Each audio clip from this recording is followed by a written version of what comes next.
A aparição que marcou minha vida. Em alguns casos, não importa a idade em que a pessoa esteja, um fato pode marcar profundamente sua vida, principalmente sendo algo além da imaginação. Bem, é o seguinte, quando eu tinha 4 anos, em 1982 eu morava com minha avó materna, meus tios, irmãos da minha mãe. Nesta época, a minha mãe estava separando do meu pai, e mesmo assim os dois eram funcionários públicos. Então, como minha mãe e a avó eram praticamente vizinhas, minha mãe, ao ir trabalhar, me deixava com ela. E assim acabei por ficar de vez na casa da minha avó, mas todas as noites após o trabalho, minha mãe ia jantar lá e me ver. Por estar se separando do meu pai, a minha mãe começou a beber muito aos finais de semana, e em várias ocasiões eu vi ela bêbada. Nós morávamos em um sobrado de 3 quartos, em uma travessa da Avenida Morumbi, no Brooklyn, em São Paulo, próximo ao Shopping Morumbi. Eu era uma criança alegre e adorava brincar com as crianças da vizinhança e com minhas bonecas. Era muito paparicada. Afinal, era a primeira filha e neta. Só que às vezes eu tinha dificuldade de dormir à noite e minha avó me dava chá de erva cidreira. No sobrado, cada tio meu dormia num quarto e eu e minha querida avó dormíamos no quarto da frente.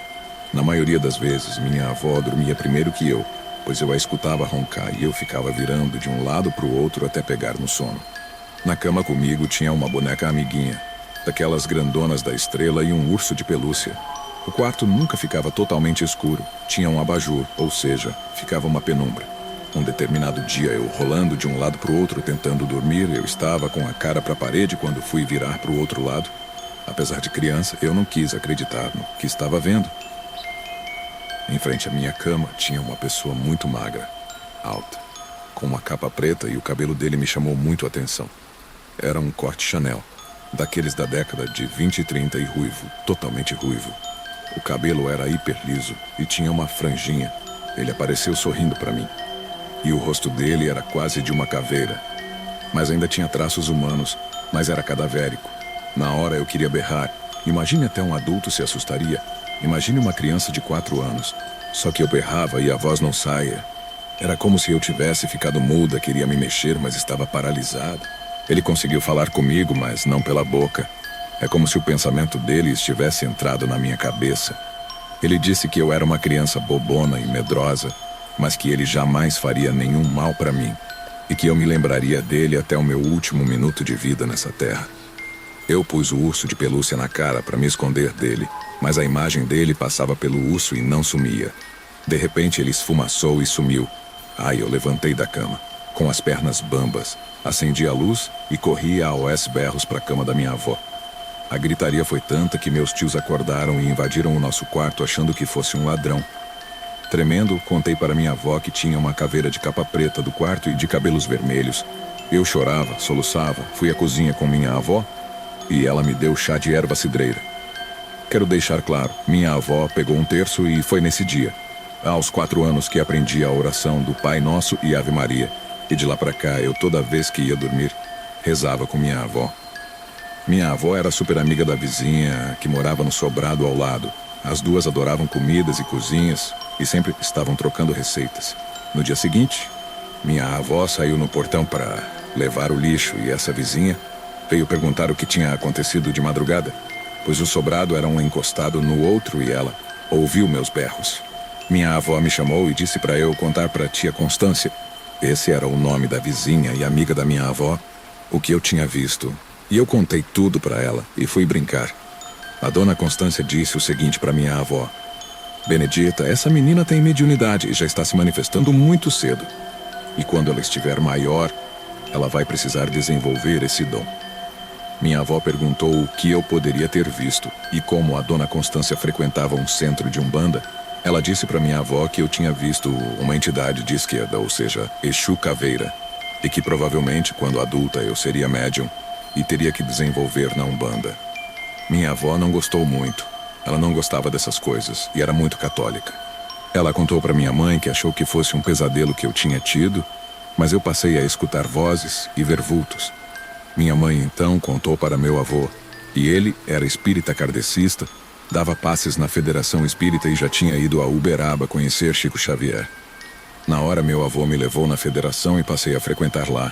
sendo que depois de adulta fiz alguns cursos. A minha mãe, que achou que fosse pesadelo meu, passou a acreditar que eu realmente vi aquilo. Porque ela disse que se fosse um simples pesadelo, eu não ia ter isso na memória e contar os detalhes, depois de adulta. Minha mãe teve mais 2 filhas e minhas irmãs, quando tinham 9 e 10 anos, pediam para que eu contasse o que eu tinha visto. Aí sim, minha mãe acreditou em mim. Hoje é meu aniversário e estou fazendo 38 anos. Jamais esquecerei disso. A aparição que se transformou. O que seriam e qual o objetivo de estranhas e bizarras criaturas avistadas na escuridão da noite, no interior de quartos onde pessoas comuns repousam sem imaginar que estão sendo vigiadas. Só para explicar, sou cristão. Muitas pessoas acreditam em reencarnação e eu particularmente creio no que a Bíblia diz, mas não vem ao caso, pois respeito e gosto de ouvir o ponto de vista de outras pessoas. Este caso em específico ocorreu quando eu morava em São Paulo, no ano de 2004. Certa vez eu estava em casa. Era uma casa de aluguel com 3 cômodos. Havia me deitado. Fazia pouco tempo. A luz do quarto estava desligada e os únicos sinais de luz que tinham eram os da brecha da janela mostrando a luz da lua, pois a do poste estava queimada, e a da cozinha que ficava depois da sala que separava o quarto da cozinha. Estava já deitado, quando de repente me aparece na frente da minha beliche uma mulher muito linda, branquinha, com um cabelo na altura dos quadris e aquele vestido vermelho decotado. Eu paralisei. Não conseguia mais me virar, me mexer, fechar os olhos. Fiquei ali, parado, olhando a cena. De repente, ela começou a rodar no quarto. Eu me lembro até de ver como se fossem espécies de trigos no quarto. Ela rodou, rodou, e quando parou, seu corpo continuou perfeito. Seus cabelos lindos, seu vestido intacto, porém o rosto dela se desfigurou, cresceram-lhe chifres. Ficou quase inexplicável, horrível. Eu gritei e parece que não conseguiam me ouvir, até que meus pais que estavam na cozinha correram até o quarto e acenderam a luz. Meu pai, que na época era líder de um ministério cristão, abriu a porta do quarto de uma vez, me abraçou. Minha mãe também, oraram por mim. Aí sim consegui dormir naquela noite. Sempre senti e sinto até hoje a presença dela. Não a vejo sempre, mas sei que ela está próxima a mim tentando me atormentar.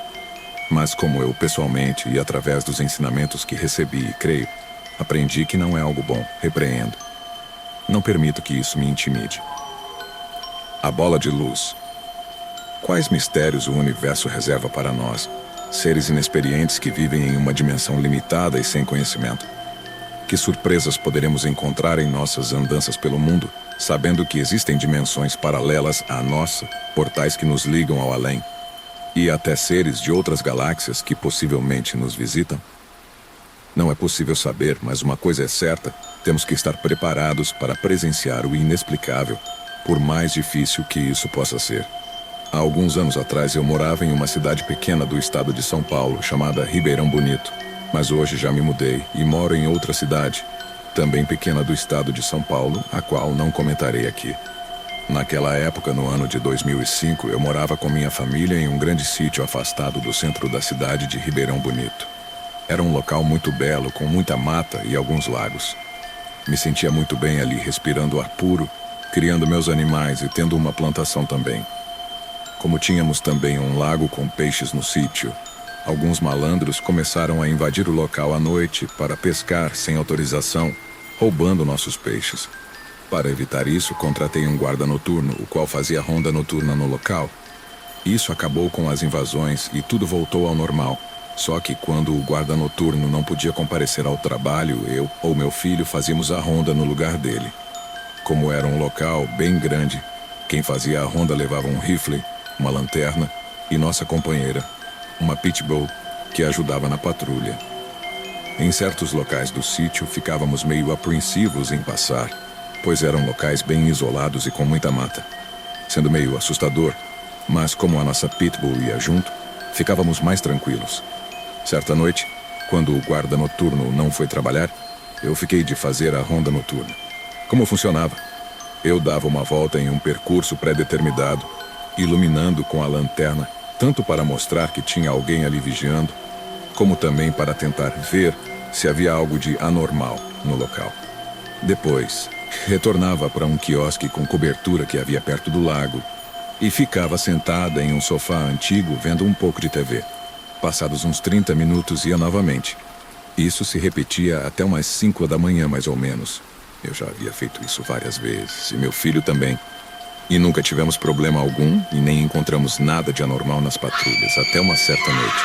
Em uma noite em que o guarda noturno não foi trabalhar, pois era sua folga, eu fiquei de fazer a ronda.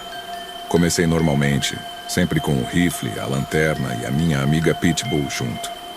Lá pelas 3 da manhã, quando estava indo fazer mais uma etapa da patrulha, passei perto dos currais onde ficavam os cavalos. Mas nessa época os currais estavam vazios, pois os cavalos estavam em outro lugar, e vi algo estranho. Olhei para o local e vi uma bola de luz. Isso mesmo, uma bola perfeita, bem redonda, toda acesa, emanando uma luz azul bem forte e que estava flutuando no ar lá nos currais. Era uma bola um pouco menor do que uma bola de futebol, e emanava uma luz bem forte, azulada. Ela estava flutuando e se deslocando pelos currais, como que inspecionando o lugar. Eu fiquei assustada e curiosa ao mesmo tempo, mas fui tentar chegar mais perto para ver melhor o que seria aquilo. A bola de luz entrava em um curral, saía, entrava no outro e saía. E quando eu fui chegando perto, ela saiu pelo vão da cerca de madeira e se dirigiu à mata. Então eu corri atrás, mas a perdi de vista. Ela simplesmente desapareceu por completo na mata fechada que havia nas proximidades. Fiquei com aquilo na cabeça, mas nem tinha ideia do que seria. O pior é que não tinha ninguém comigo para confirmar minha história. Então tinha que contar com a minha credibilidade para que as pessoas acreditassem na minha história. Depois daquele dia, não vi mais a bola luminosa, mesmo ficando procurando e prestando atenção à noite quando fazia minha patrulha. Alguns meses depois, quando eu e meu irmão estávamos voltando de carro à noite de uma outra cidadezinha próxima a Ribeirão Bonito, chamada Guarapiranga, em uma certa parte da estrada, o que surge no caminho? A bola luminosa novamente. Não sei se era a mesma, mas era idêntica àquela que eu havia visto anteriormente. Só que dessa vez meu irmão estava junto comigo e ele também a viu. Ela estava como antes bem acesa, emitindo uma luz azulada e flutuando bem no meio da estrada. Apaguei o farol do carro e dava para ver nitidamente aquele objeto estranho em formato de bola, iluminado por dentro, flutuando na nossa frente. A bola luminosa foi se deslocando e, como antes, entrou na mata ao lado da estrada e desapareceu por completo. Nunca mais vi a tal bola luminosa, mas pelo menos hoje tenho o testemunho do meu irmão para confirmar que aquilo, seja lá o que for, existe, mesmo nós não tendo ideia do que seria aquilo. E isso me marcou muito até os dias atuais. Hoje não moramos mais naquele sítio, e como disse antes, residimos em uma outra cidadezinha do interior. Mas toda vez que saímos à noite, ou vou em algum local isolado com mata, fico prestando atenção para ver se conseguirei encontrar novamente aquela misteriosa bola luminosa. E quem sabe descobrir o que ela é e o que faz em nosso mundo. Fico imaginando, será que seria algo do além, de outro planeta ou de outra dimensão? Acredito que dificilmente um dia saberei a resposta. Só sei que esta é mais uma prova de que nós não estamos sozinhos. A boneca do inferno. Poderiam inocentes bonecas de brinquedo serem utilizadas como instrumentos de terror por criaturas sobrenaturais do além? Seriam os inúmeros relatos de acontecimentos misteriosos envolvendo pequenas bonecas, atos realizados por entidades do mal? Minha avó Nair morava na cidade de Óleo, estado de São Paulo, onde eu também nasci, sendo que lá ela tinha uma amiga e sua família que moravam perto de sua casa. Essa amiga da minha avó contou para ela que tempos antes, sua filha ganhou uma boneca de pano de presente. Naquela época, nem todas as pessoas tinham dinheiro para comprar brinquedos para as crianças. Então era normal a construção de pequenos brinquedos, tanto pelos pais, como também pelas próprias crianças, utilizando materiais caseiros, como latas e outras bugigangas. Então imagina-se a alegria daquela garotinha ao ganhar uma boneca de pano de verdade. Era algo incrível. A menina ficou muito apegada com a boneca, sendo que não a largava mais. O tempo passou, sendo que certo dia a mãe da garotinha notou que sua pequena camisola, a qual ela utilizava para dormir, estava chamuscada, como se tivesse sido exposta a fogo ou a um calor muito grande. Então a mãe resolveu perguntar para a filha o que havia acontecido com a camisola para ter ficado daquele jeito. A garotinha então inocentemente disse para sua mãe que sua boneca a havia levado para um lugar muito quente e que ela disse que era o inferno. A mãe, assustada, claro, não acreditou, mas ficou cismada com aquilo. Passados mais alguns dias, outra camisola surgiu chamuscada novamente como a primeira, e a garotinha insistia que foi a boneca que havia saído com ela e a levado para o inferno durante a noite. A mãe, já assustada, resolve então ficar de vigia durante algumas noites para ver o que acontecia. Durante os primeiros dias, nada aconteceu, até que em uma certa noite, após a garotinha e R dormir, a mãe ouviu um barulho e foi ver o que estava acontecendo. Qual não foi sua surpresa quando ela olha horrorizada pela fresta de uma porta e vê a boneca andando de mãos dadas com sua filha e saindo pela porta afora. Assustada e terrificada, a mãe não fez nada no momento, com medo de algo pior acontecer com sua filha. Já com o amanhecer do dia e estando sua filha de volta para casa, a mãe pega a boneca, a rasga totalmente e coloca fogo no que restou de seus destroços, pondo fim naquele incrível pesadelo, sendo que nunca mais esqueceria aquela horrível experiência. Muitos podem não acreditar em fatos como esse, mas nunca se devemos esquecer que em nosso mundo acontecem fatos impressionantes, os quais nunca foram desvendados e que desafiam a sobriedade dos mais céticos e dos mais estudados cientistas. A carona. Será que aqueles que morrem em um acidente em uma estrada permanecem naquele local procurando ajuda como uma simples carona? Moro no interior de São Paulo e trabalho como vendedor e viajo todos os dias por estradas diversas. Estradas essas por vezes perigosas, com acidentes e mortes. Em um determinado dia, eu voltava para minha cidade depois de um dia inteiro de trabalho. Geralmente durmo num hotel e saio no outro dia bem cedo. Mas como era próximo do Natal, quis antecipar a minha volta para casa. A estrada que eu viajava era deserta, sem iluminação, somente mata e canaviais ao redor. Num determinado momento da viagem, parei na entrada de uma fazenda para falar ao telefone. Desci. Me espreguicei. Fumei um cigarro, mas algo me chamou a atenção. Bem ao meu lado havia uma cruz no chão. Alguns vasos de flor e um terço pendurado nessa cruz. Havia um nome que eu tentei ler, mas estava apagado. Só consegui ler que o falecimento da pessoa havia sido cerca de 1 ano. Senti algo estranho e logo entrei no meu carro e parti. Continuei dirigindo. Era por volta de 23 horas e o sono já estava batendo quando senti um arrepio no meu braço. Era uma sensação muito estranha, pois comecei a sentir que eu não estava sozinho dentro do meu carro. Foi quando olhei pelo retrovisor e vi algo que minha mente jamais irá esquecer. Sentada, bem no meio do banco de trás, havia uma mulher. Os cabelos compridos foi a única coisa que eu pude ver. Tentei falar alguma coisa, mas minha voz não saía. Tentei parar o carro, mas era como se meu corpo não me obedecesse. E aquela figura continuava sentada ali, imóvel.